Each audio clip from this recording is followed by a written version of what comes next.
Kakiku mati rasa. Cepat pijat yang benar, dasar menantu tidak berguna. Begitulah rintihan sekaligus makian yang menjadi menu sarapanku setiap pagi.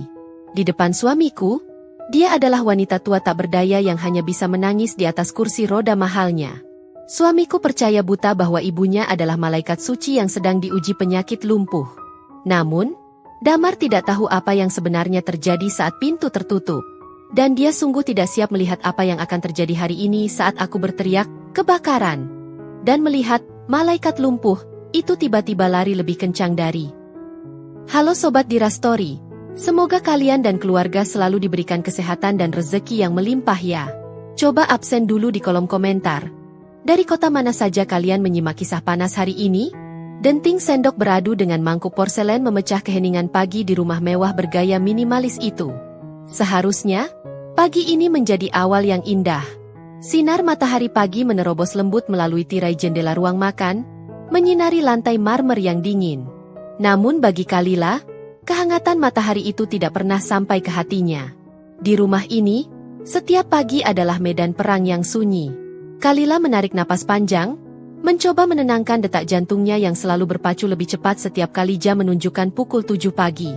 Di tangannya, semangkuk bubur ayam dengan suiran halus masih mengepulkan uap panas. Aromanya gurih, menggugah selera bagi siapa saja. Kecuali bagi wanita parubaya yang kini duduk di kursi roda canggih di ujung meja makan. Bu Ratna. Nama itu dulu terdengar begitu keibuan di telinga Kalila saat masa pacaran dengan Damar. Namun kini, nama itu tak ubahnya gelar bagi seorang sipir penjara. Lama sekali, Kalila. Suara serak dan tajam itu menyambar, memutus lamunan Kalila. Kamu nunggu buburnya jadi nasi lagi? Atau kamu memang sengaja mau bikin ibu kelaparan biar ibu cepat mati? Kalila tersentak, buru-buru melangkah mendekat. Senyum manis yang dipaksakan terukir di wajah cantiknya yang mulai terlihat lelah. Lingkaran hitam samar di bawah matanya tertutup bedak tipis. Sisa begadang semalam karena Bu Ratna meminta dipijat setiap 2 jam sekali. Maaf, Bu. Tadi Kalila harus memastikan buburnya tidak terlalu panas. Jawab Kalila lembut, merendahkan tubuhnya agar sejajar dengan ibu mertuanya. Bu Ratna mendengus kasar. Wajahnya yang masih menyisakan gurat kecantikan masa muda kini tertutup topeng ketidaksukaan yang permanen. Matanya memindai Kalila dari ujung kaki sampai ujung kepala dengan tatapan merendahkan. Alasan saja kamu. Wanita karir sepertimu mana becus urus orang sakit. Bisanya cuma dandan dan menghabiskan uang suami. Cibir Bu Ratna sambil menepis tangan Kalila yang hendak membetulkan letak serbet di lehernya. Kalila menahan perih di dada. Dia sudah berhenti bekerja, meninggalkan karir cemerlangnya sebagai arsitek interior demi permintaan Damar untuk merawat ibunya full time. Tapi pengorbanan itu seolah sampah di mata mertuanya. Ayo, buka mulutnya, Bu. Ah. Kalila menyodorkan sendok berisi bubur. Bu Ratna membuka mulutnya sedikit, lalu tiba-tiba, dengan gerakan tangan yang sangat cepat dan tak terduga, ia menampar tangan Kalila dari bawah. Pia aar. Mangkuk porselen itu terlempar. Bubur yang masih sangat panas itu tumpah, menyiram dada dan lengan Kalila sebelum akhirnya pecah berantakan di lantai. Aarg. Kalila menjerit tertahan. Rasa panas menyengat menembus blus sutra warna sage green kesayangannya. Kulit dadanya seketika memerah, melepuh tersiram bubur panas. Perihnya bukan main. Namun, belum sempat Kalila mengadu atau membersihkan diri, suara jeritan yang jauh lebih keras dan histeris terdengar dari mulut Bu Ratna. Pana aas. Ya Tuhan. Panas sekali. Damar. Damar. Bu Ratna menjerit-jerit sambil memegangi kakinya yang tertutup selimut, padahal setetes bubur pun tak mengenai kakinya. Aktingnya begitu sempurna. Air mata buaya langsung mengalir deras membasahi pipinya yang keriput. Kalila terbelalak, menahan rasa perih di kulitnya sendiri sambil menatap mertuanya tak percaya. Bu, ibu kenapa? Buburnya kena saya, Bu. Bukan ibu. Bu Ratna tiba-tiba menghentikan tangisnya sejenak, mencondongkan wajahnya ke arah Kalila. Jarak mereka begitu dekat hingga Kalila bisa mencium aroma parfum mahal yang menyengat. Seringai iblis terbit di bibir wanita tua itu. Dengan suara berbisik yang hanya bisa didengar oleh mereka berdua, Bu Ratna mendesis penuh racun. Sakit. Kalila? Itu belum seberapa. Aku akan membuat hidupmu di rumah ini seperti neraka. Sampai kamu sendiri yang memohon-mohon untuk diceraikan Damar. Camkan itu. Darah Kalila berdesir hebat. Ancaman itu begitu nyata, dingin, dan mematikan.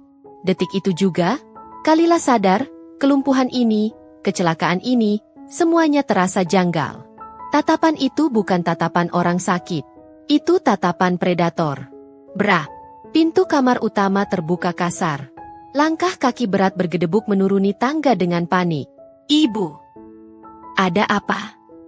Damar muncul dengan kemeja kerja yang baru setengah dikancingkan, wajahnya merah padam karena panik. Pemandangan pertama yang dilihatnya adalah ibunya yang menangis histeris sambil memegangi kaki, pecahan piring di lantai, dan istrinya yang berdiri mematung. Damar tidak melihat kulit Kalila yang melepuh. Dia tidak melihat noda bubur di baju istrinya. Matanya, yang telah dibutakan oleh rasa bakti yang keliru, hanya melihat ibunya yang menderita. Damar, tolong ibu. Nak. Rintih Bu Ratna, kembali ke mode korbannya. Istrimu, dia melempar bubur panas ke kaki ibu. Ibu bilang buburnya masih panas, tapi dia memaksa. Ya Tuhan, kakiku sakit sekali, nak. Kebohongan itu meluncur mulus tanpa hambatan. Kalila menggeleng panik, air mata mulai menggenang di pelupuk matanya. Bukan karena sakit fisik, tapi sakit karena difitnah sekeji ini. Demi Allah, Mas, itu tidak benar. Ibu menepis tangan aku. Lihat ini, Mas, bajuku yang basah, kulitku yang melepuh. Kalila menunjukkan lengannya yang merah. Damar menatap Kalila, tapi tidak ada rasa kasihan di sana. Napasnya memburu, rahangnya mengeras. Dia berjalan melewati Kalila begitu saja, berlutut di depan ibunya, memeriksa kaki yang tertutup selimut itu dengan tangan gemetar. Maafkan Damar, Bu. Maafkan Damar belum bisa jaga ibu dengan baik. Bisik Damar, lalu dia berdiri tegak dan berbalik menghadap Kalila. Tatapannya dingin, menusuk. Hilang sudah sorot mata suami penyayang yang dulu melamar Kalila dengan janji manis. Yang ada di hadapan Kalila kini adalah seorang hakim yang sudah menjatuhkan vonis tanpa pengadilan. Mas, tolong dengar aku dulu. Kalila mencoba meraih tangan suaminya. Damar menepis tangan Kalila kasar. Suaranya rendah, tapi getarannya membuat seisi ruangan terasa mencekam. Cukup, Kalila. Cukup alasanmu, potong Damar tajam. Aku memintamu resign bukan untuk menyiksa ibuku. Aku memintamu di rumah untuk merawat wanita yang melahirkanku. Tapi dia bohong. Mas, dia mengancamku. Kalila membela diri, suaranya bergetar hebat. Damar tertawa sinis, tawa yang tak sampai ke mata. Mengancam? Ibu yang lumpuh total mengancam kamu yang sehat bugar? Di mana logikamu? Hah? Damar melangkah maju, mendesak Kalila hingga punggungnya menabrak lemari hias. Telunjuknya menuding tepat di depan wajah Kalila. Dengar baik-baik, Kalila. Kesabaranku ada batasnya. Kalau kamu sekali lagi membuat ibu menangis, atau kalau kamu memang merasa tidak sanggup mengurus ibu. Damar menggantung kalimatnya, matanya menyala penuh emosi. Maka buat apa kamu masih berstatus sebagai istriku? Suara mesin mobil yang menderu menjauh menjadi satu-satunya penanda bahwa Damar telah pergi. Tidak ada kecupan di kening, tidak ada pamit, apalagi permintaan maaf. Hanya debuman pintu depan yang ditutup kasar, menyisakan getaran ngeri yang merambat di dinding rumah, seolah ikut memusuhi keberadaanku. Aku masih bersimpuh di lantai ruang makan yang dingin. Aroma bubur ayam yang mulai masam bercampur dengan bau obat pel yang menyengat menusuk hidungku. Tanganku gemetar memunguti pecahan piring porselen putih itu satu persatu. Ujung jariku tergores sedikit, mengeluarkan darah segar, tapi rasa perih itu tak sebanding dengan rasa panas yang membakar kulit dadaku. Blus sutraku sudah lengket oleh sisa bubur yang mengering. Kulit di balik kain itu melepuh merah. Perihnya minta ampun setiap kali aku bergerak. Tapi aku tidak boleh menangis. Tidak sekarang. Di kamar sebelah, Ratu Besar, itu pasti sedang tersenyum puas di atas singgasana rodanya, menikmati drama pagi yang sukses ia sutradarai. Sambil menggosok noda di lantai marmer, pikiranku melayang pada kejadian 3 bulan lalu. Saat rumah ini masih terasa hangat, saat Damar masih menatapku dengan binar cinta, bukan dengan sorot mata hakim yang kejam. Semua berubah sejak hari itu. Hari di mana Bu Ratna ditemukan, Terjatuh di kamar mandi. Aku ingat betul wajah panik Damar saat membopong ibunya ke mobil. Aku ingat jeritan Bu Ratna yang memilukan, mengklaim kakinya mati rasa total. Tapi aku juga ingat wajah bingung dokter spesialis saraf di rumah sakit ternama itu.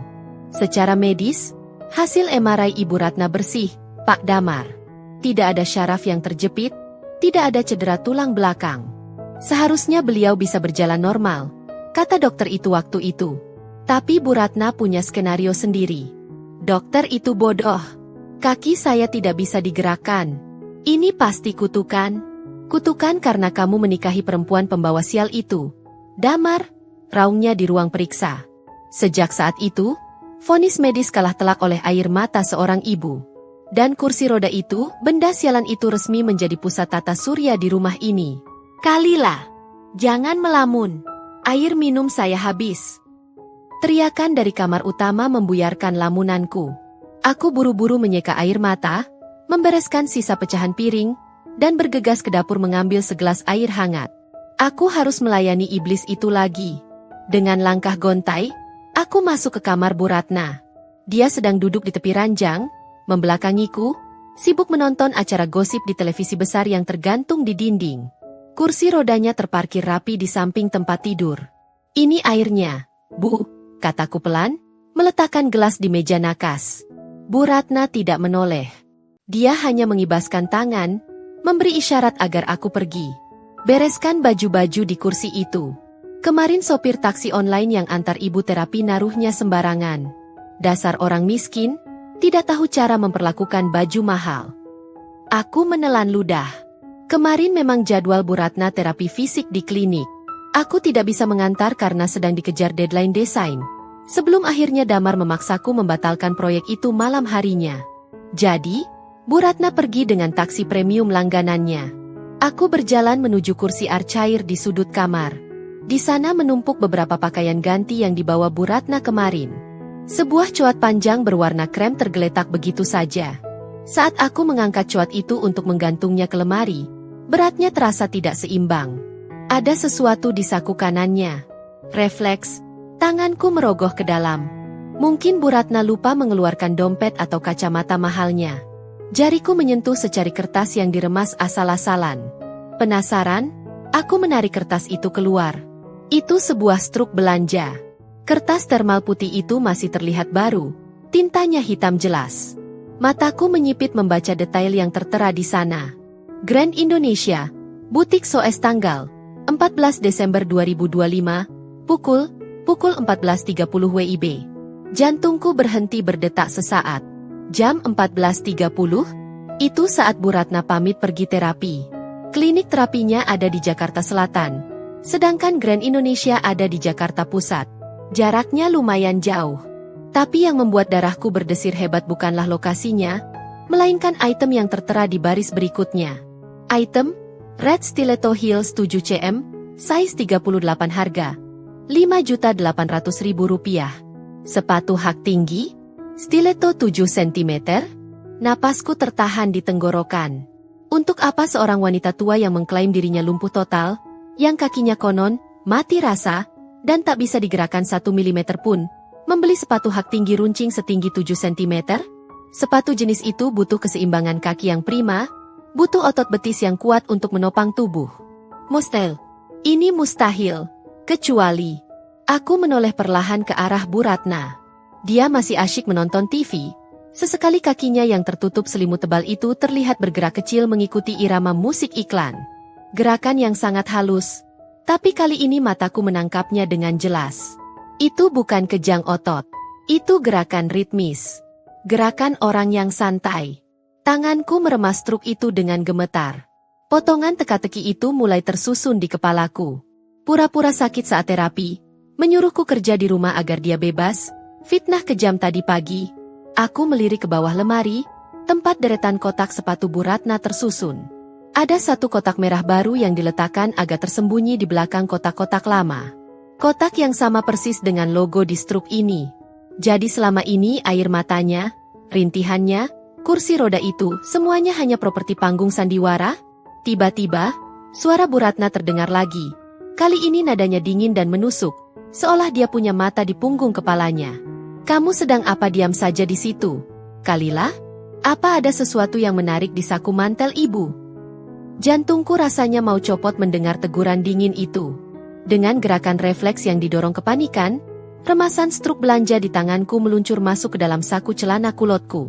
Aku berbalik perlahan, memaksakan seulas senyum kaku ke arah Bu Ratna yang kini menatapku tajam dari pantulan cermin meja rias. Enggak ada apa-apa, Bu, jawabku, suaraku sedikit parau. Cuma mau merapikan kerahnya yang terlipat ke dalam. Sayang kalau coat mahal begini kusut. Mata Bu Ratna memicing, menyelidik. Detik-detik berlalu lambat seperti siput. Akhirnya, dia mendengus pelan dan kembali menatap layar televisi. Ya sudah. Jangan lama-lama di situ. Kamu pikir rumah ini bisa bersih sendiri? Sana lanjut kerja. Jangan alasan WFH terus kamu jadi malas-malasan di kamar saya. Aku menghela napas lega, buru-buru keluar dari kamar yang terasa menyesakkan itu. Kertas bukti itu aman di sakuku. Tapi sekarang bukan waktunya menjadi detektif. Jam di dinding menunjukkan pukul 9.45. 15 menit lagi aku ada jadwal meeting online dengan klien penting dari Surabaya. Ini proyek renovasi villa yang nilainya lumayan besar. Di tengah kondisi keuangan damar yang makin ketat karena biaya pengobatan palsu ibunya, aku butuh proyek ini untuk napas kami. Aku berlari kecil ke meja makan yang kualifungsikan menjadi meja kerja darurat. Laptopku buka, tumpukan sketsaku sebar rapi. Aku memasang earphone, mencoba membangun tembok imajiner antara duniaku dan dunia tirani Bu Ratna. Namun, baru saja aku mengetik kata sandi laptop, suara lengkingan itu kembali terdengar. Kalila, kesergordnya, silau. Aku memejamkan mata, menahan geraman. Gorden itu berjarak 2 meter dari kursi rodanya.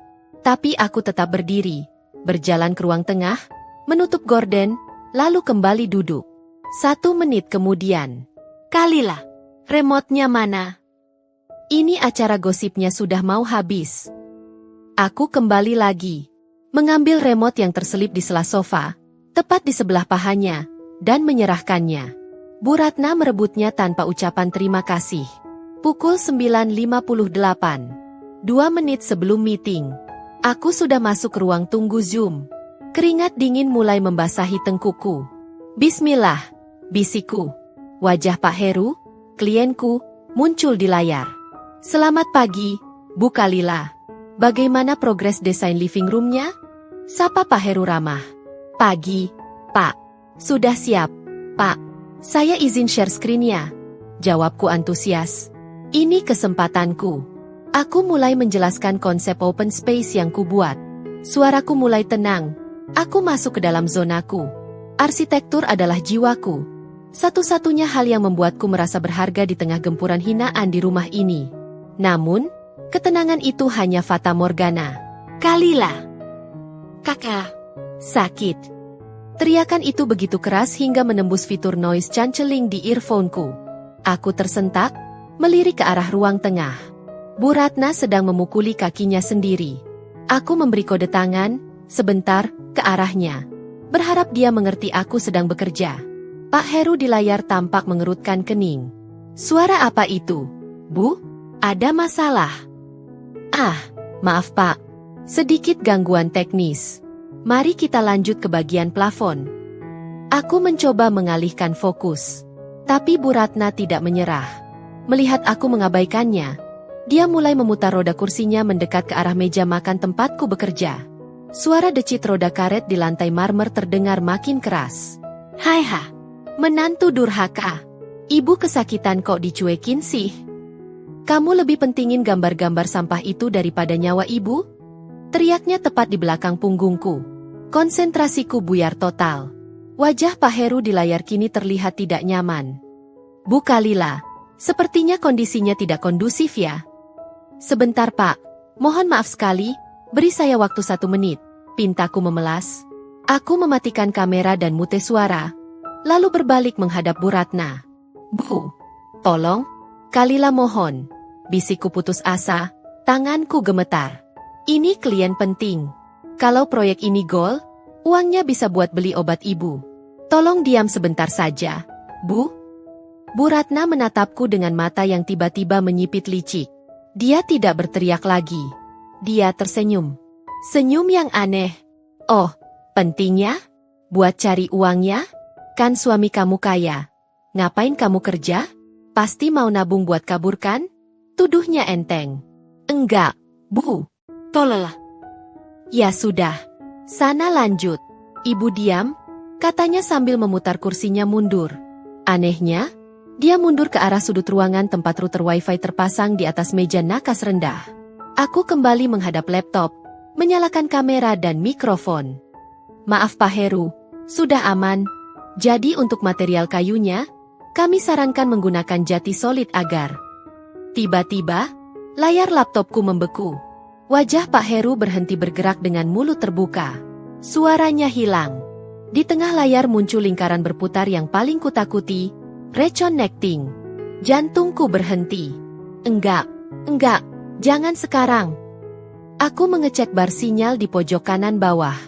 Tanda seru kuning. No internet access. Aku menoleh cepat ke arah router. Di sana, Bu Ratna sedang memegang ujung tongkatnya yang berbonggol karet. Tongkat itu baru saja menyenggol kabel fiber optik di belakang router, hingga copot dari soketnya. Kabel itu kini terkulai lemas di lantai. Bu Ratna menatapku dengan wajah memelas yang dibuat-buat, tangannya gemetar memegang tongkat. Aduh maaf ya Kalila. Tadi ibu mau pukul nyamuk di tembok, tongkatnya meleset kena kabel. Tangan ibu kan lemas karena stroke. Bohong. Itu gerakan presisi. Dia sengaja membidik kabel itu. Dia sengaja mematikan nyawaku. Aku melompat dari kursi, berlari memasang kembali kabel itu. Lampu indikator router berkedip merah, lalu mati, lalu merah lagi. Butuh waktu setidaknya 3-5 menit untuk reboot ulang. 3 menit adalah keabadian dalam bisnis. Aku mencoba menyalakan tethering dari HP, tapi sinyal di area perumahan ini memang buruk untuk data seluler. Aku terkepung. Layar laptopku akhirnya menampilkan pesan fatal, connection timed out. Aku menatap nanar ke layar hitam itu. Bu Ratna, dari sudut matanya, melirikku sambil membetulkan letak selimut di kakinya. Ada kepuasan yang terpancar samar dari wajah keriputnya. Dia baru saja menang. Tiba-tiba ponselku bergetar hebat di atas meja. Nama yang muncul di layar membuat darahku surut seketika. Bos kantor pusat. Tanganku gemetar saat menggeser tombol hijau. Halo, Pak. Suara di seberang sana tidak terdengar ramah. Dingin, tegas, dan tanpa ampun. Kalila, Pak Heru baru saja menelepon saya. Dia marah besar. Dia bilang kamu tidak profesional. Background suara teriakan, dan tiba-tiba hilang di tengah presentasi. Pak, saya bisa jelaskan, tadi internet saya. Saya tidak butuh alasan. Kalila, potong bosku tajam. Klien ini sangat krusial bagi firma kita. Pak Heru sudah membatalkan kontrak dan pindah ke kompetitor. Kamu tahu kerugiannya berapa? Lidahku keluh. Air mata mulai menumpuk di pelupuk mata. Maaf, Kalila. Kami tidak bisa mempertahankan arsitek yang lingkungan kerjanya tidak mendukung profesionalitas. Mulai hari ini, kami berhentikan dari proyek manapun. Surat PHK resmi akan dikirim via email sore ini. Klik. Sambungan terputus. Duniaku runtuh. Ponsel itu terlepas dari genggamanku, jatuh berdebum ke meja. Aku kehilangan pekerjaanku. Satu-satunya hal yang masih menjadi milikku, kini dirampas juga. Dari arah belakang, suara Bu Ratna terdengar lirih, menyayat hati dengan kepalsuannya yang sempurna. Loh, kok nangis? Dimarahinnya? Makanya, kalau jadi istri itu di dapur saja, enggak usah sok-sokan kerja. Kualatkan sama orang tua. Keheningan yang menyiksa menyelimuti rumah itu setelah panggilan telepon yang menghancurkan karirku berakhir. Tidak ada lagi teriakan, tidak ada lagi makian. Hanya ada suara dengkuran halus yang berirama dari kamar utama, menandakan sang ratu sedang menikmati tidur siangnya yang pula setelah sukses menghancurkan masa depanku. Jam dinding menunjukkan pukul 2 siang. Langit di luar jendela tampak mendung, sisa hujan deras yang mengguyur Jakarta 1 jam lalu masih menyisakan aroma tanah basah yang menguar samar. Seharusnya aku menangis, meratapi nasibku yang kini resmi menjadi pengangguran. Tapi air mataku sudah kering. Rasa sedih itu perlahan bermetamorfosis menjadi sesuatu yang lebih dingin, lebih tajam. Aku mengambil sapu dan kain pel. Damar akan pulang nanti sore, dan jika dia melihat sebutir debu pun di kamar ibunya, aku akan kembali di sidang. Dengan langkah tanpa suara, keterampilan yang terpaksa kukuasai selama 3 bulan terakhir, aku mendorong pintu kamar Bu Ratna yang sedikit terbuka. Aroma kamar itu khas. Campuran bau minyak angin, parfum bunga melati yang terlalu menyengat, dan aroma humidifier yang terus menyala. Bu Ratna terbaring miring menghadap tembok. Selimut tebal menutupi tubuhnya hingga sebatas leher.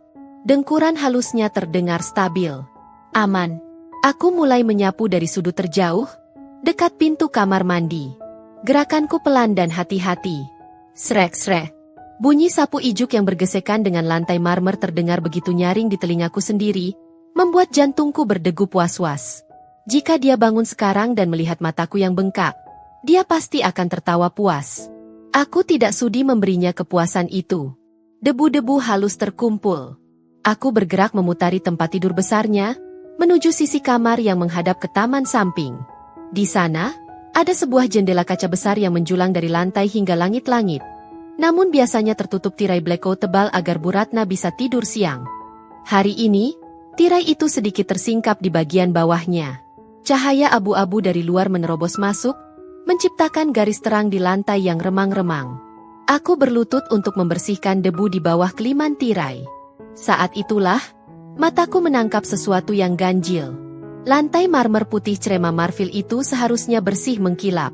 Tapi di sana, tepat di depan kaca jendela, ada noda coklat kemerahan yang mencolok. Aku mengernyit. Tanah merah? Bagaimana bisa tanah merah masuk ke sini? Kamar ini ada di lantai 1. Memang bersebelahan dengan taman, tapi pintu akses ke taman ada di ruang tengah, bukan lewat jendela ini. Jendela ini model mati di bagian bawah, hanya bisa dibuka di bagian atas untuk sirkulasi udara. Aku mendekatkan wajahku, mengamati noda itu lebih jeli. Noda itu bukan sekadar gumpalan tanah yang terbawa angin. Bentuknya spesifik. Ada lengkungan di bagian tumit, lalu melebar ke depan, dan, ya Tuhan, ada cetakan samar 5 jari kaki. Itu jejak kaki telanjang. Napasku tertahan. Aku menoleh cepat ke arah tempat tidur. Bu Ratna masih mendengkur. Kursi rodanya terparkir rapi di sisi kiri tempat tidur, dekat pintu kamar mandi. Jarak dari tempat tidur ke jendela ini sekitar 4 meter. Otakku berputar cepat, mencoba mencari logika yang masuk akal. Jika Bu Ratna benar-benar lumpuh total seperti yang dia klaim, kakinya mati rasa dan tak bisa digerakkan sama sekali, bagaimana dia bisa sampai ke jendela ini? Mungkin dia menyeret tubuhnya? Aku menelusuri lantai di antara tempat tidur dan jendela. Tidak ada jejak seretan kain atau tubuh. Jika orang lumpuh menyeret tubuhnya sejauh 4 meter, pasti ada bekas gesekan pakaian atau selimut yang menyapu debu lantai. Tapi lantai ini bersih, seolah seseorang baru saja melangkah di atasnya. Aku kembali menatap jejak tanah itu. Tanah itu masih sedikit lembab. Berarti jejak ini baru tercipta setelah hujan tadi siang. Tepat saat aku sedang sibuk, berperang, dengan koneksi internet di ruang tengah. Imajinasiku mulai menyusun reka adegan yang mengerikan. Saat aku panik di depan laptop, saat aku mengira dia sedang duduk manis di kursi rodanya di ruang tengah. Apakah dia sempat menyelinap ke sini? Tidak. Dia ada di ruang tengah bersamaku tadi. Hujan turun jam 1 siang. Saat itu aku sedang di kamar mandi membersihkan noda bubur di bajuku yang lain. Bu Ratna bilang dia mau tidur siang. Berarti, saat aku di kamar mandi, dia bangun dari tempat tidurnya. Dia berdiri. Dia berjalan dengan kedua kakinya sendiri menuju jendela ini, mungkin untuk mengintip tukang kebun, atau sekadar menikmati hujan sambil berdiri tegak. Dia menginjak tanah becek yang mungkin terbawa masuk dari sandal damar pagi tadi, atau mungkin dia sempat keluar sebentar lewat pintu samping. Apapun itu, kesimpulannya hanya satu. Kaki itu berfungsi. Tanganku gemetar saat menyentuh noda tanah itu dengan ujung telunjuk. Dingin dan berpasir. Ini bukti fisik. Bukti yang tidak bisa disangkal seperti struk belanja yang bisa saja dia dalihkan sebagai titipan teman.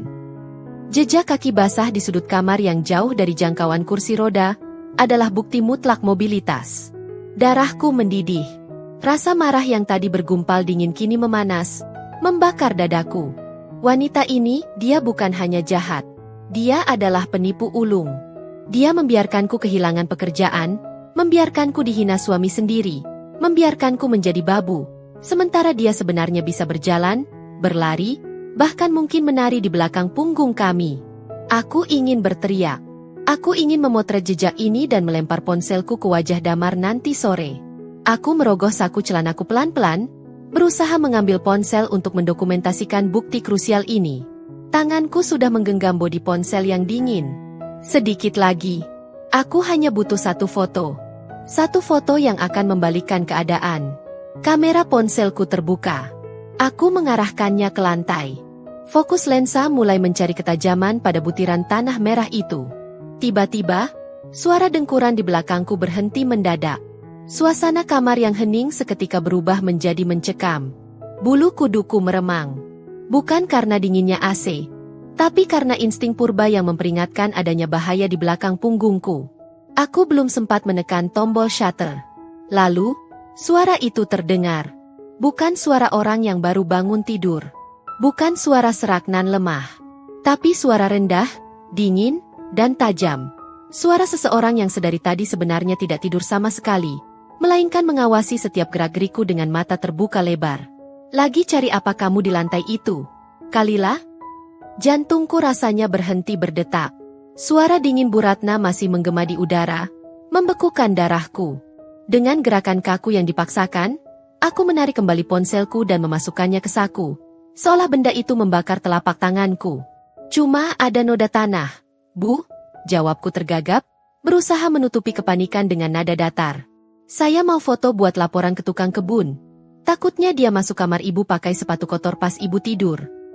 Bu Ratna tidak bergerak dari posisinya di tempat tidur. Matanya yang tajam menatapku lekat-lekat, seolah sedang menelanjangi isi kepalaku. Perlahan, sudut bibirnya terangkat membentuk senyum miring yang mengerikan. Oh, tukang kebun ya? Ucapnya lirih. Nadanya penuh ejekan halus. Rajin sekali kamu. Sampai noda sekecil itu diperhatikan. Coba kalau perhatianmu ke suami dan mertua sebesar perhatianmu ke noda di lantai, mungkin Damar nggak akan stres pulang ke rumah. Dia membalikkan badannya membelakangiku lagi, menarik selimut sampai dagu. Keluar. Matikan lampunya. Saya mau lanjut tidur. Kepala saya pusing melihat muka kamu. Aku keluar dari kamar itu dengan kaki gemetar. Kesempatan emas untuk mendapatkan bukti foto hilang begitu saja. Tapi aku masih punya satu senjata. Struk belanja sepatu di saku celanaku. Dan ingatan visual tentang jejak kaki itu sudah terpatri mati di otakku. Malam harinya, jam dinding menunjukkan pukul 8 lewat. Suara kunci diputar di pintu depan membuatku tersentak dari sofa. Damar pulang. Wajahnya terlihat kusut. Dasi kerjanya sudah longgar tak beraturan, dan matanya merah karena lelah. Biasanya, aku akan menyambutnya dengan teh hangat dan pijatan di bahu.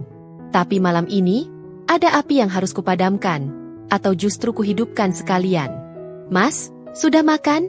Tanyaku pelan, menyambut tas kerjanya. Damar hanya mengangguk lemah, berjalan menuju meja makan tanpa menatapku. Sudah, meeting sama klien di restoran tadi. Aku menemaninya duduk. Dia menuangkan air putih ke gelas dengan gerakan kasar. Ini saatnya. Aku tidak bisa menunggu lebih lama lagi. Rasa penasaran dan amarah ini sudah menggerogoti kewarasanku seharian. Mas. Aku memulai dengan hati-hati, meremas jemariku sendiri di bawah meja. Ada yang mau aku bicarakan. Soal ibu. Gerakan tangan Damar yang sedang memegang gelas terhenti di udara. Dia menghela napas panjang. Sangat panjang. Seolah beban dunia baru saja jatuh lagi ke pundaknya. Gelas itu diletakkan kembali ke meja dengan bunyi kelontang yang cukup keras. Apalagi, Kalila? Tanyanya. Suaranya rendah, serak, dan penuh peringatan. Kalau ini soal bubur tadi pagi, aku capek. Tolonglah, aku baru pulang cari nafkah. Bukan, Mas. Ini lebih penting. Potongku cepat. Aku merogoh saku, mengeluarkan struk belanja yang sudah lecek itu dan meletakkannya di depan Damar. Lihat ini. Aku nemu ini di saku mantel ibu kemarin. Damar melirik kertas itu sekilas dengan tatapan malas. Struk belanja? Terus kenapa? Baca detailnya. Mas.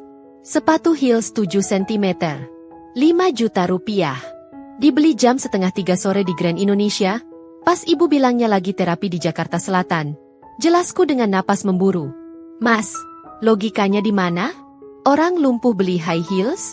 Orang yang katanya nggak bisa gerak, bisa belanja di mall saat jam terapi. Damar diam. Dia tidak mengambil struk itu. Dia justru memejamkan matanya, memijat pelipisnya yang berdenyut. Dan bukan cuma itu, Mas. Lanjutku, semakin bersemangat karena merasa argumenku kuat. Tadi siang, aku nemu jejak kaki tanah basah di kamar ibu. Di dekat jendela.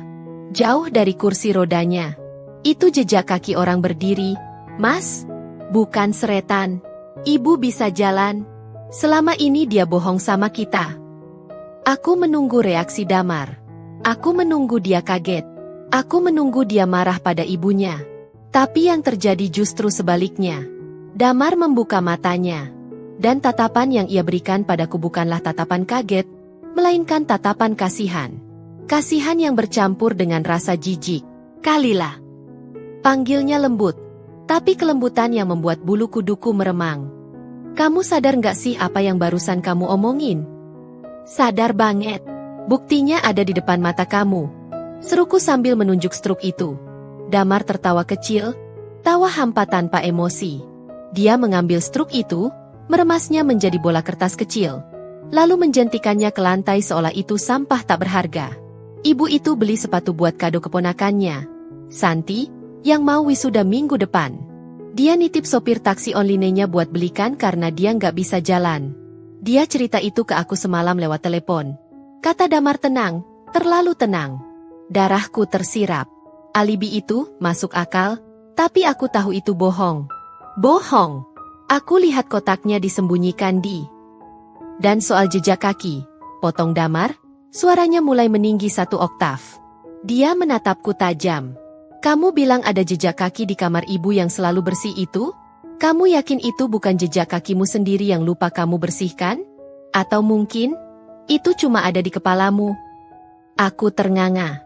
Maksud kamu apa, Mas? Damar bangkit berdiri. Kursi makannya berderit nyaring bergesekan dengan lantai. Dia menatapku dari atas ke bawah, menggelengkan kepala seolah melihat orang asing. Akhir-akhir ini kamu berubah, Kalila. Kamu obsesif. Kamu paranoid. Dikit-dikit curiga sama ibu. Dikit-dikit nuduh ibu jahat. Bubur tumpah kamu bilang disengaja. Internet mati kamu bilang disabotase. Sekarang struk belanja kamu jadikan teori konspirasi. Damar melangkah mendekatiku, mendesakku hingga punggungku menempel ke sandaran kursi. Aroma maskulin tubuhnya bercampur bau rokok yang menyengat membuatku mual. Mas, aku nggak gila. Aku melihatnya sendiri. Bisikku, air mata mulai menetes karena frustrasi. Orang sakit nggak pernah sadar kalau dia sakit. Kalila, bisik Damar tepat di depan wajahku. Kamu stres karena resign. Kamu depresi karena nggak punya kegiatan. Terus kamu lampiaskan semuanya ke ibuku yang gak berdaya. Kamu butuh psikiater, bukan detektif. Hatiku hancur berkeping-keping. Suamiku, pria yang kucintai, kini menatapku seolah aku adalah pasien rumah sakit jiwa yang berbahaya. Gaslighting ini begitu sempurna, begitu sistematis, hingga sedetik aku sempat meragukan warasku sendiri. Apakah benar itu cuma halusinasiku? Rasa perih di dadaku akibat siraman bubur itu nyata. Mas, tolong percaya aku sekali saja. Kepercayaan itu mahal, Kalila. Dan kamu baru saja membuangnya. Damar memotong dingin. Tangannya tiba-tiba bergerak cepat, merogoh tas tanganku yang tergeletak di meja makan. Mas, kamu mau ngapain? Teriakku saat melihat dia mengambil dompetku. Damar membuka dompetku, menarik keluar kartu debit dan kartu kreditku. Kartu yang sebenarnya berisi tabungan hasil kerjaku sendiri selama bertahun-tahun. Kembalikan, Mas, itu uangku. Aku mencoba merebutnya, tapi Damar mengangkat tangannya tinggi-tinggi. Mulai sekarang, aku yang pegang semua kendali keuangan, ucap Damar final, matanya dingin tak tersentuh. Kamu nggak stabil. Aku nggak bisa membiarkan kamu pegang uang. Siapa tahu besok kamu pakai uang ini buat menyewa orang untuk mencelakai ibu, atau kabur dari rumah karena delusimu itu. Dia memasukkan kartu-kartu itu ke saku celananya, lalu berbalik badan meninggalkanku yang mematung dengan air mata membanjir. Besok kamu di rumah saja. Renungkan kesalahanmu. Jangan harap bisa keluar rumah tanpa izinku. Rumah ini terasa semakin sempit, seolah dinding-dindingnya bergerak perlahan hendak menghimpitku hingga remuk. Damar mungkin telah menyita kartu ATM dan kartu kreditku, mengurungku dalam sangkar emas tanpa akses finansial. Tapi dia lupa satu hal. Dia tidak menyita paket kiriman yang datang tadi pagi sebelum dia berangkat kerja. Sebuah kotak kecil berwarna coklat polos. Isinya adalah harapan terakhirku. Sebuah baby cam nirkabel berukuran mini, tidak lebih besar dari dadu, yang sempat kupesan secara online 3 hari lalu menggunakan sisa saldo dompet digital. Ini adalah pertaruhan terakhir.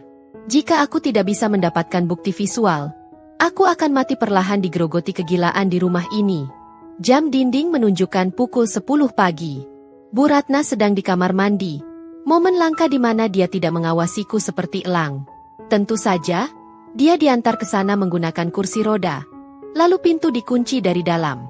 Dengan tangan gemetar dan keringat dingin yang mulai membasahi punggung, aku menyelinap ke ruang tengah. Sasaran utamaku adalah meja konsol di sudut ruangan, tempat vas bunga anggrek artifisial berukuran besar dipajang.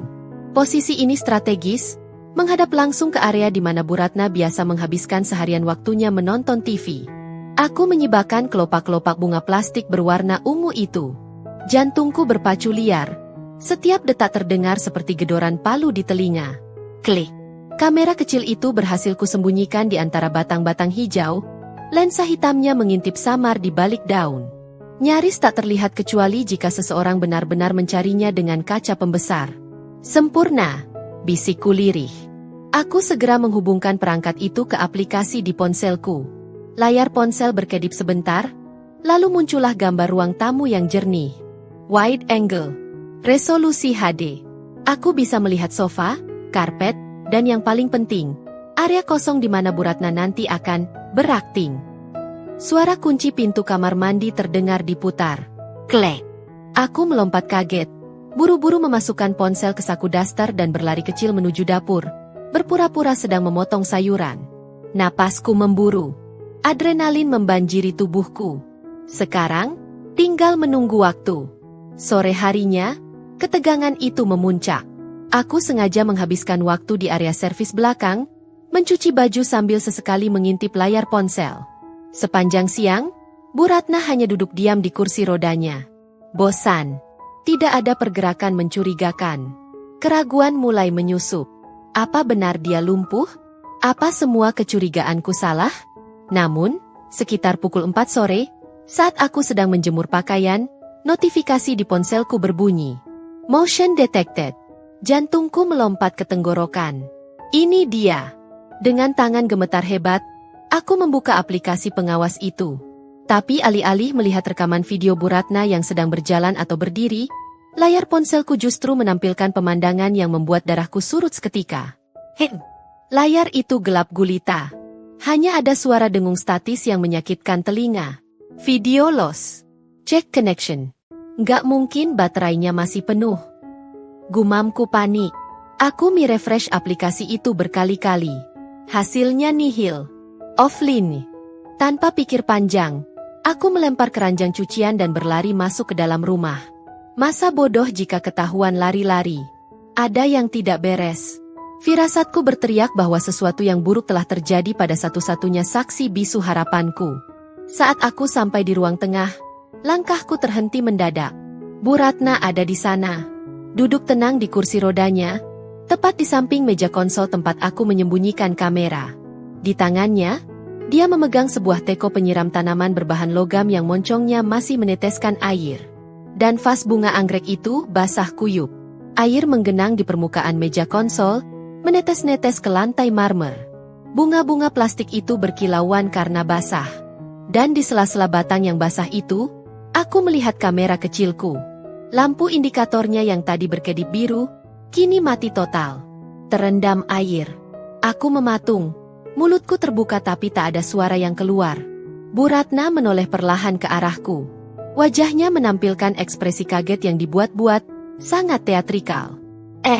Kalila. Kamu sudah selesai nyucinya? Tanyanya dengan nada polos yang memuakkan. Dia mengangkat teko penyiram tanaman itu sedikit. Ibu tadi lihat bunga-bunga ini kasihan sekali, kering kerontang. Jadi ibu inisiatif siram sedikit biar segar. Tangan ibu gemetar, jadi kebanyakan deh nuang airnya. Sampai banjir begini. Tanganku terkepal kuat di samping tubuh, hingga kuku-kuku menancap ke daging telapak tangan.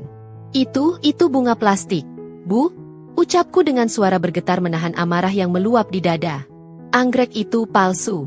Nggak perlu disiram. Bu Ratna meletakkan teko itu di meja dengan bunyi klang yang nyaring. Senyum polos di wajahnya perlahan luntur, digantikan oleh seringai tipis yang dingin dan menakutkan. Dia tahu persis apa yang dia lakukan. Oh ya? Katanya enteng, sambil mengelap tangannya yang basah ke selimut. Ibu lupa. Maklum, mata orang tua kadang suka salah lihat. Lagian, ada bagusnya juga disiram. Siapa tahu ada kutu atau hama yang ngumpet di situ. Kan jadi mati semua kalau kena air. Kata hama itu dia ucapkan dengan penekanan yang menusuk.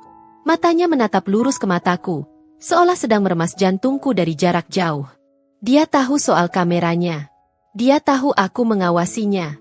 Dan dia baru saja menghancurkan satu-satunya bukti yang kupunya dengan cara yang paling konyol namun tak terbantahkan. Ketidaksengajaan seorang lansia pikun. Aku berjalan mendekat, meraih kamera yang basah kuyup itu. Rusak total karena korsleting. Chip memori di dalamnya pasti juga rusak terendam air. Uang terakhirku, harapan terakhirku, musnah dalam sekejap. Kenapa ibu lakukan ini? Bisikku, air mata frustrasi mulai menetes tanpa bisa kutahan. Ibu tahu kan di situ ada kamera? Bu Ratna terkekeh pelan. Dia memutar kursi rodanya mendekatiku. Sangat dekat, sampai roda karetnya menyentuh ujung jari kakiku. Dia mendongak, menatapku dengan sorot mata kemenangan mutlak. Kamera? Kamera apa, Nak? Tanyanya pura-pura bodoh. Lalu suaranya berubah menjadi bisikan ular berbisa. Dengar, Kalila. Kamu pikir kamu pintar main detektif-detektifan di rumahku? Kamu itu cuma tamu di sini. Tamu yang tidak diinginkan. Dia mencengkeram pergelangan tanganku dengan kekuatan yang mengejutkan untuk seorang wanita tua yang sakit-sakitan. Cengkeramannya menyakitkan. Kuku-kukunya menancap di kulitku. Kamu pikir kamu bisa menjebakku dengan mainan murahan ini? Desisnya. Dengar baik-baik. Besok, kamu yang akan angkat kaki dari rumah ini. Aku pastikan Damar membuangmu seperti sampah busuk. Nikmati malam terakhirmu tidur di kasur empuk itu. Ancaman itu berdengung di telingaku sepanjang malam, membuat tidurku gelisah. Besok kamu yang akan angkat kaki, katanya. Kalimat itu bukan gertakan sambal. Aku tahu Bu Ratna punya 1001 cara untuk memutarbalikkan fakta di depan Damar. Jika aku tidak bertindak hari ini, maka tamatlah riwayatku. Aku akan diusir sebagai menantu gila, dan dia akan menang telak. Pagi ini, rumah terasa sunyi mencekam. Damar sudah berangkat kerja 1 jam yang lalu, meninggalkanku dengan tatapan dingin dan tanpa uang sepeser pun. Bu Ratna masih di kamarnya, mungkin sedang menyusun skenario drama babak akhir untuk nanti sore. Aku memutuskan untuk menjernihkan pikiran sejenak di teras belakang. Aku butuh udara segar. Kaki-kakiku melangkah gontai menuju rak sepatu di dekat pintu dapur. Aku mengambil sepatu kets lamaku, satu-satunya alas kaki yang nyaman dipakai untuk mondar-mandir mengurus rumah besar ini. Tanpa curiga sedikit pun, aku memasukkan kaki kananku ke dalam sepatu. Arg! Jeritan itu lolos begitu saja dari mulutku. Sebuah rasa sakit yang tajam, menusuk, dan mengejutkan menghunjam tumitku. Rasanya seperti menginjak paku panas. Aku refleks menarik kakiku keluar, nafasku tersengal menahan perih. Darah segar menetes dari kaus kaki putihku, membentuk bulatan merah yang cepat melebar.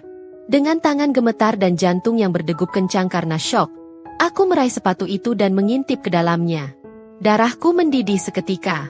Di sana, tertanam di bagian sol dalam sepatu, 3 buah jarum pentul berukuran besar. Jarum-jarum itu ditancapkan dengan posisi tegak lurus, mata jarumnya menghadap ke atas, siap mencabik daging siapapun yang menginjaknya. Ini bukan kecelakaan. Jarum tidak mungkin jatuh dan berdiri tegak dengan formasi serapi ini. Seseorang menancapkannya dengan sengaja. Seseorang dengan niat jahat yang murni. Dan di rumah ini, hanya ada satu orang yang punya akses ke rak sepatu ini selain aku. Bu Ratna. Aku menoleh ke arah kamar utamanya. Pintu itu tertutup rapat. Tapi aku bisa membayangkan seringai puas di wajah keriputnya. Dia ingin melukaiku. Dia ingin membuatku cacat. Sama seperti kebohongan yang dia mainkan. Dia ingin aku merasakan sakit fisik agar mentalku semakin hancur. Aku mencabut jarum-jarum itu satu persatu. Cek. Suara logam kecil itu terdengar nyaring di keheningan dapur. Rasa sakit di tumitku perlahan berubah menjadi bahan bakar. Air mataku yang tadi sempat ingin tumpah, kini menguap kering digantikan oleh tekad yang membara. Selama ini aku mencoba bermain bersih. Aku mencoba menjadi detektif elegan dengan kamera canggih dan logika. Tapi aku lupa. Aku sedang berhadapan dengan preman berwajah nenek-nenek. Menghadapi iblis tidak bisa dengan ayat-ayat manis jika iblis itu menutup kupingnya. Menghadapi predator, aku harus menjadi pemburu yang lebih buas. Oke, Bu. Ibu mau perang fisik? Bisikku lirih. Suaraku terdengar asing, dingin dan tajam. Aku ladeni. Aku berjalan tertatih ke dapur, mengabaikan perih di tumitku. Aku membuka lemari bawah tempat penyimpanan barang bekas. Mataku memindai isi lemari dengan tatapan kalkulatif.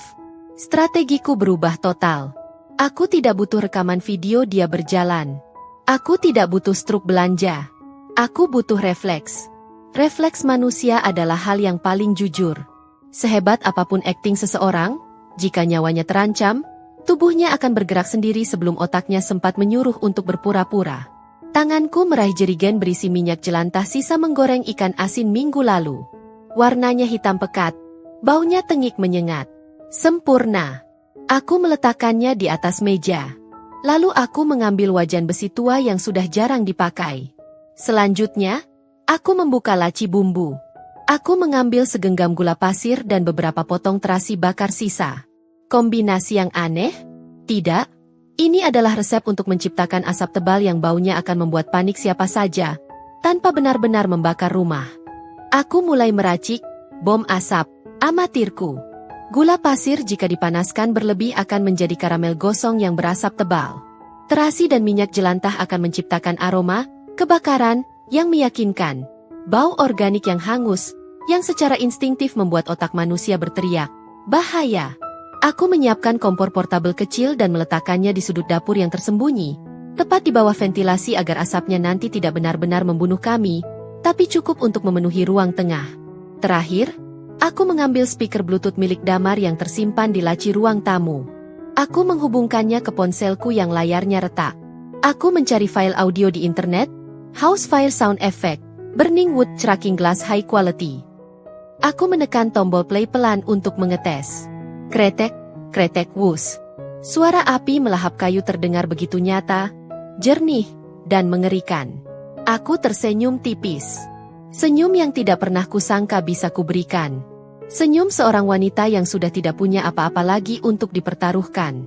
Jam dinding menunjukkan pukul 4 sore. Sebentar lagi Damar pulang. Panggung sandiwara terbesar akan segera dimulai. Kali ini, sutradaranya bukan Bu Ratna.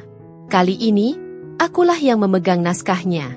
Aku menata kursi di ruang tengah sedemikian rupa, seolah-olah berantakan, tapi sebenarnya aku sedang memblokir jalur kursi roda. Satu-satunya jalan keluar yang terlihat longgar adalah jalur lurus menuju pintu depan. Jalur lari. Aku mengintip Bu Ratna yang masih anteng di depan TV, sama sekali tidak menyadari bahwa menantunya yang bodoh dan cengeng ini sedang menyiapkan neraka kecil untuknya. Aku menatap tumitku yang masih berdenyut nyeri. Mari kita lihat seberapa kuat kakimu menahan panas, Ibu. Gumamku pelan. Jariku menggantung di atas tombol pemantik kompor portabel. Mari kita lihat, apakah lumpuh MU lebih kuat dari rasa takut mati terbakar. Suara deru mesin mobil yang familiar terdengar merapat ke garasi depan. Itu mobil Damar. Waktunya telah tiba. Jantungku berdentam begitu keras hingga rasanya tulang rusukku akan retak menahannya. Tidak ada jalan kembali. Ini adalah judi terbesar dalam hidupku. Tanganku yang basah oleh keringat dingin memutar knop kompor portabel ke posisi maksimal. Cetek. Api biru menyembur, menjilat pantat wajan besi tua yang sudah terisi racikan, neraka, buatanku, minyak jelantah, gula pasir, dan terasi. Hanya dalam hitungan detik, reaksi kimia itu terjadi. Minyak yang mendidih bertemu gula yang meleleh cepat. Suara ces yang nyaring terdengar, disusul kepulan asap putih tebal yang seketika membumbung tinggi. Aromanya, Tuhan, aromanya sungguh mengerikan. Bau manis gula yang gosong bercampur amis terasi yang terbakar menciptakan ilusi bau daging dan kayu yang hangus. Bau kematian. Bau bencana. Aku tidak menunggu lama. Aku menekan tombol play di ponselku, volume maksimal. Suara ledakan kayu dan gemuruh api yang mengamuk meledak dari speaker Bluetooth yang kusembunyikan di balik lemari dapur. Kualitas audionya begitu jernih. Bassnya menggetarkan lantai, menciptakan efek psikologi seolah-olah atap rumah sedang dilalap si jago merah tepat di atas kepala kami. Aku berlari ke pintu belakang yang terhubung ke taman, mencabut kuncinya, dan menguncinya rapat-rapat, lalu melempar anak kuncinya ke sembarang arah di tumpukan cucian kotor. Satu-satunya jalan keluar sekarang hanyalah pintu depan utama, melewati ruang tengah, melewati si ratu kursi roda. Asap mulai memenuhi dapur, bergulung-gulung seperti ombak putih yang pekat, merayap cepat menuju ruang tengah. Mataku mulai perih, tenggorokanku gatal. Ini lebih efektif dari dugaanku. Aku menarik napas dalam-dalam, menahan batuk, lalu menjerit sekuat tenaga. Jeritan yang bukan akting, tapi pelepasan dari segala depresi yang kupendam 3 bulan ini. Kebakaran. Tolong. Api. Ibu. Kebakaran. Aku berlari terhuyung-huyung keluar dari dapur menuju ruang tengah, sambil mengibaskan tangan panik. Ibu. Dapur meledak. Kompornya meledak. Bu Ratna yang sedang terkantuk-kantuk di depan TV tersentak kaget. Matanya terbelalak lebar saat melihat kabut asap tebal mulai menyelimuti pandangannya. Bau sangit yang menyengat langsung menonjok hidungnya, membuatnya terbatuk-batuk hebat. Apa? Kebakaran? Kalila, kamu ngapain? Matikan, teriaknya. Suaranya terdengar panik namun masih bernada memerintah. Dia mencengkeram pegangan kursi rodanya kuat-kuat. Nggak bisa, Bu. Apinya besar sekali. Gasnya bocor. Teriakku histeris, sambil pura-pura tersandung karpet dan jatuh berguling di lantai, tepat di tengah ruangan, menghalangi pandangan Bu Ratna ke arah dapur sehingga dia tidak bisa melihat bahwa tidak ada api sungguhan di sana. Hanya asap dan suara. Suara sirine dan retakan kayu dari speaker semakin menggila. Asap buatan itu kini sudah memenuhi setengah ruangan, membuat jarak pandang memendek drastis. Mata kami sama-sama berair. Rasa panas dari kompor portabel di dapur memang tidak sampai ke sini, tapi otak manusia yang panik seringkali menciptakan panas hantu. Sugesti bahwa api sudah dekat. Kalila, dorong ibu keluar. Cepat bodoh. Uhuk. Bu Ratna menjerit. Wajahnya mulai memerah karena panik dan asap. Dia melambai-lambaikan tangannya mengusir asap di depan wajah. Aku terbatuk keras, memegang dadaku, berakting seolah aku sesak napas parah. Nggak kuat, Bu. Dada saya, asma saya kambuh. Lar, Bu. Tolong diri ibu sendiri. Rintihku sambil merangkak lemah, menjauh darinya, mendekat ke arah dinding seolah aku akan pingsan. Dasar tidak berguna. Mati saja kamu di situ. Dorong aku. Makiannya menggema di tengah suara gemuruh api palsu. Di saat itulah, terdengar suara kunci pintu depan berputar kasar dari luar. Seseorang sedang berusaha masuk dengan tergesa-gesa. Klek. Brak. Pintu utama terbuka lebar. Angin sore berhembus masuk, mengacaukan pusaran asap di dalam ruangan. Damar berdiri di ambang pintu, koper kerjanya masih di tangan.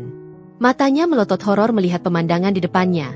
Ruang tengah rumah mewahnya yang dipenuhi asap putih pekat, suara gemuruh api yang memekakan telinga, bau hangus yang mencekik, istrinya yang terkapar di lantai sambil memegangi dada, dan ibunya yang terbatuk-batuk di tengah kepungan, bencana. Ibu! Kalila? Teriak Damar, suaranya pecah oleh kepanikan murni. Dia baru melangkah 1 kaki masuk, masih terpaku oleh syok melihat neraka yang tiba-tiba muncul di rumahnya. Asap semakin tebal bergulung ke arah Bu Ratna. Dari sudut mataku yang berair, aku melihat momen itu. Momen di mana insting purba mengambil alih logika. Momen di mana topeng, orang sakit, tidak lagi bisa menempel di wajah yang ketakutan setengah mati. Bu Ratna menoleh ke arah Damar, lalu menoleh ke arah sumber api di dapur yang suaranya makin menggelegar. Dia melihatku terkapar tak bergerak. Dia sadar tidak ada yang akan mendorong kursi rodanya.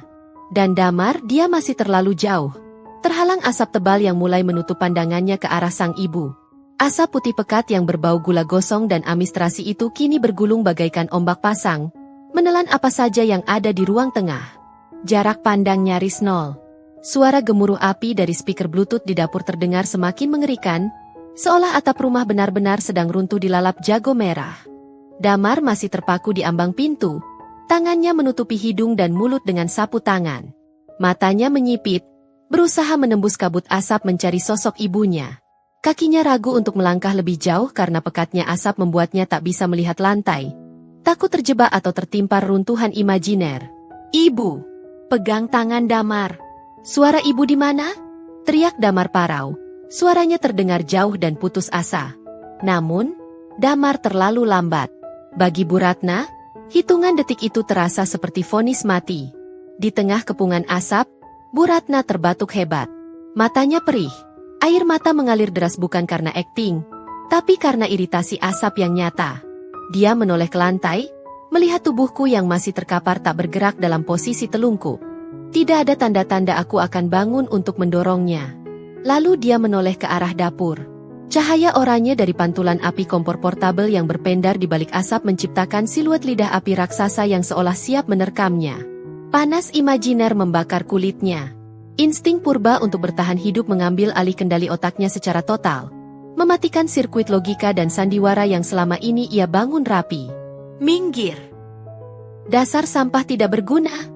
jerit Bu Ratna ke arah tubuhku yang diam. Dan saat itulah, keajaiban itu terjadi. Damar, yang baru selangkah maju, tiba-tiba berhenti. Matanya terbelalak lebar, pupilnya mengecil hingga seukuran jarum. Di depan matanya, selimut tebal bermotif batik yang selama 3 bulan ini menutupi kaki ibunya, tiba-tiba tersibak kasar ke udara, terlempar jauh seolah ditendang oleh kekuatan tak kasat mata. Detik berikutnya, sebuah pemandangan yang meruntuhkan akal sehat Damar terpampang jelas. Bu Ratna, wanita yang divonis lumpuh total, yang katanya kakinya mati rasa, yang harus digendong ke kamar mandi, tiba-tiba melompat dari kursi rodanya. Gerakannya bukan gerakan orang sakit. Itu adalah gerakan refleks yang tangkas, kuat, dan bertenaga. Kedua kakinya menjejak lantai marmer dengan kokoh. Otot-otot betisnya menegang sempurna menopang berat badannya. Tidak ada getaran, tidak ada kelemahan. "Panas! Panas!" teriak Bu Ratna histeris. Tanpa mempedulikan apapun lagi, wanita tua itu berlari. Ya, dia berlari. Bukan menyeret kaki, bukan berjalan tertatih, tapi berlari kencang. Dia melompati meja kopi rendah yang menghalangi jalannya dengan kegesitan seorang atlet. Kakinya yang mengenakan sandal rumah itu melangkah lebar-lebar, menerobos asap tebal menuju pintu keluar. Damar mematung.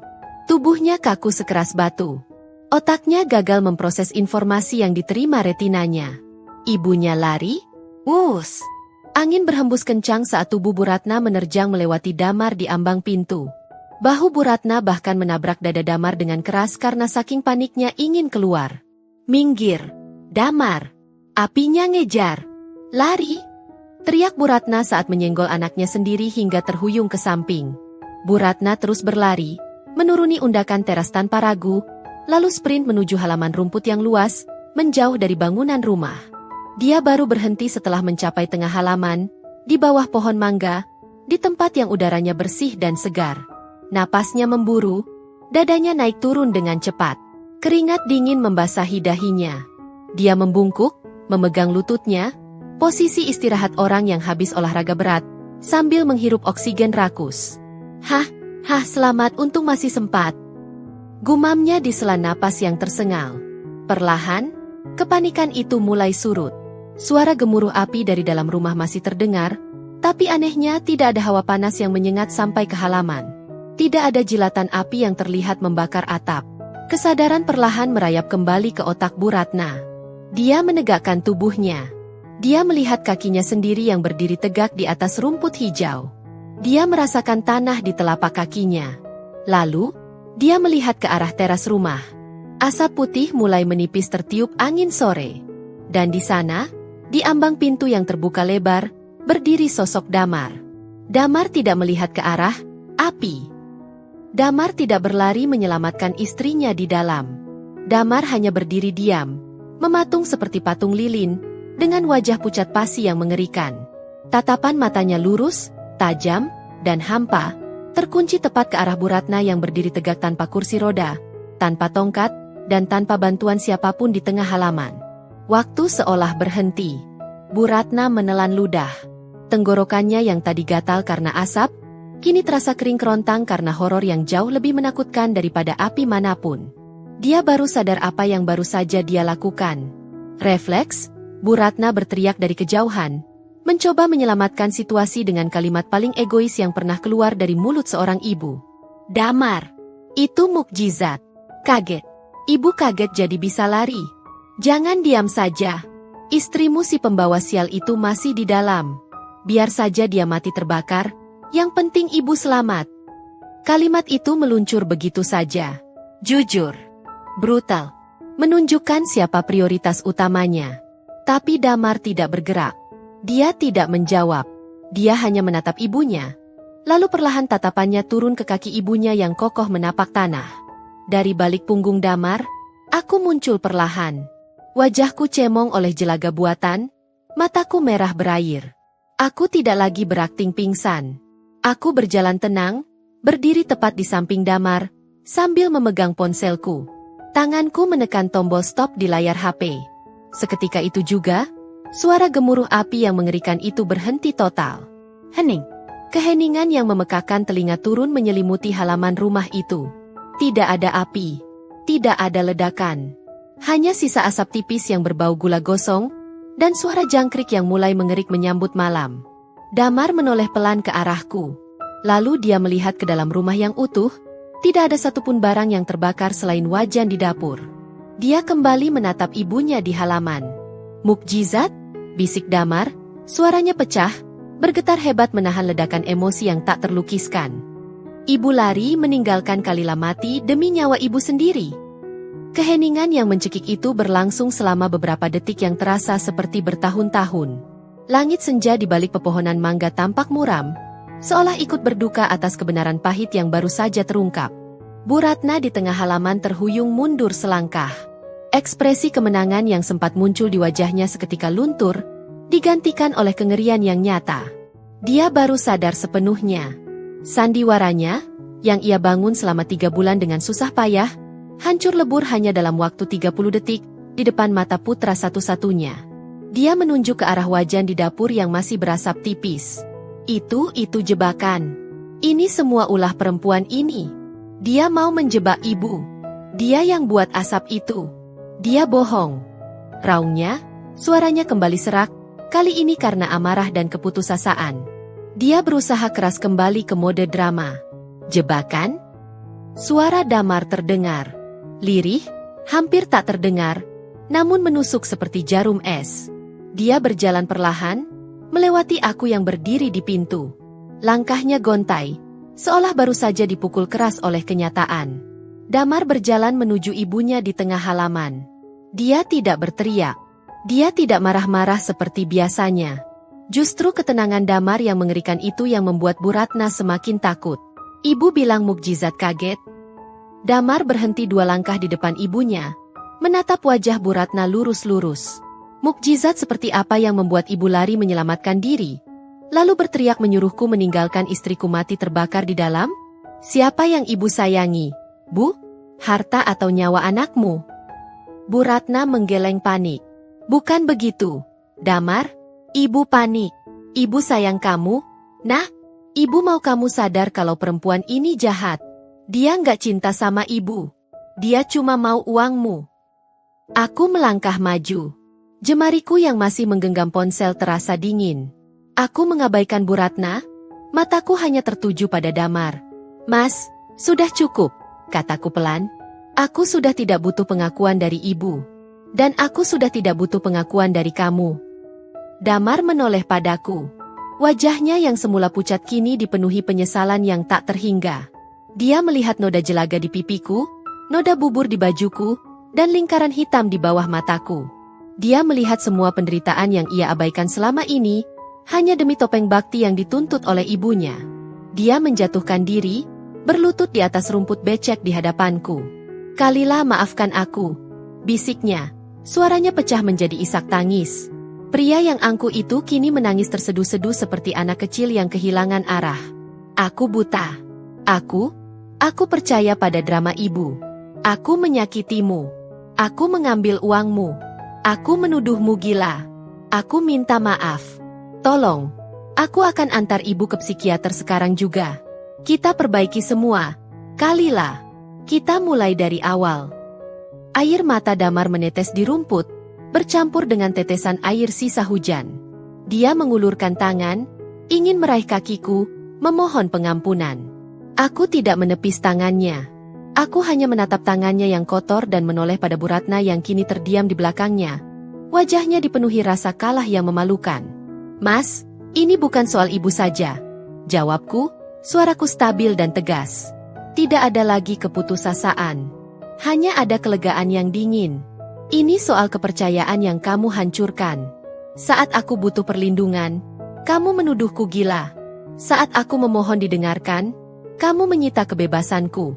Kamu memilih kebohongan ibumu daripada kebenaran istrimu. Kamu sudah tahu siapa aku yang sebenarnya, tapi kamu tetap memilih dia." Aku berjalan mundur selangkah, menuju pintu. Di samping pintu, sudah ada koper kecil milikku yang terparkir rapi. Koper itu sudah kusiapkan sejak tadi pagi, bahkan sebelum rencana api palsu ini dieksekusi. Aku membungkuk, meraih pegangan koperku. "Drama ini selesai, Mas. Aku sudah dapat kebenarannya. Sekarang aku butuh pergi." "Kalila, jangan. Aku janji. Aku akan usir ibu sekarang. Aku akan cari rumah untuk ibu. Kita berdua saja. Demi Tuhan, aku janji akan ganti semua yang hilang." Damar merangkak di rumput, berusaha mengejarku. Aku menggeleng, senyum tipis terukir di bibirku. Senyum perpisahan. "Terlambat, Mas. Kerusakan ini terlalu besar. Aku butuh rumah yang hangat, bukan rumah yang dipenuhi racun dan gas lighting. Aku butuh pasangan, bukan anak kecil yang selalu didikte oleh ibunya." Aku membuka pintu mobil taksi online berwarna hitam yang sudah menunggu di luar gerbang. Aku tidak menoleh lagi ke arah Damar yang meraung-raung di tengah halaman, memohonku kembali. Aku juga tidak menoleh ke arah Bu Ratna. Saat mobil mulai berjalan perlahan, aku melirik ke spion samping. Pemandangan terakhir yang kulihat adalah Damar yang masih berlutut di tengah halaman, meratapi kebodohannya. Sementara Bu Ratna, yang tadi berlari kencang, kini terlihat lunglai. Dia jatuh terduduk di atas rumput. Bukan karena pura-pura, tapi karena jiwanya hancur. Kebohongannya, yang ia gunakan sebagai senjata utama, kini berbalik menghantamnya telak. Dia tidak lumpuh, tapi kini, dia benar-benar tak berdaya. Tak berdaya karena aib yang akan dibawa hingga akhir hayatnya. Aku menatap ke depan. Tumitku memang perih. Aku kehilangan pekerjaan. Tapi aku mendapatkan sesuatu yang jauh lebih berharga. Kebebasanku. Sobat Dira Story. Seringkali, kebenaran itu pahit, tapi kebebasan jauh lebih manis. Jangan biarkan dirimu dikuasai oleh gaslighting dan toxic people, hanya demi mempertahankan status atau hubungan yang salah. Beranilah membuat jebakan, bukan untuk menghancurkan mereka, tapi untuk menyelamatkan dirimu sendiri. Jangan lupa like dan subscribe channel Dira Story, agar kamu tidak ketinggalan kisah-kisah emosional yang menusuk hati dan penuh plot twist lainnya. Sampai jumpa di kisah selanjutnya.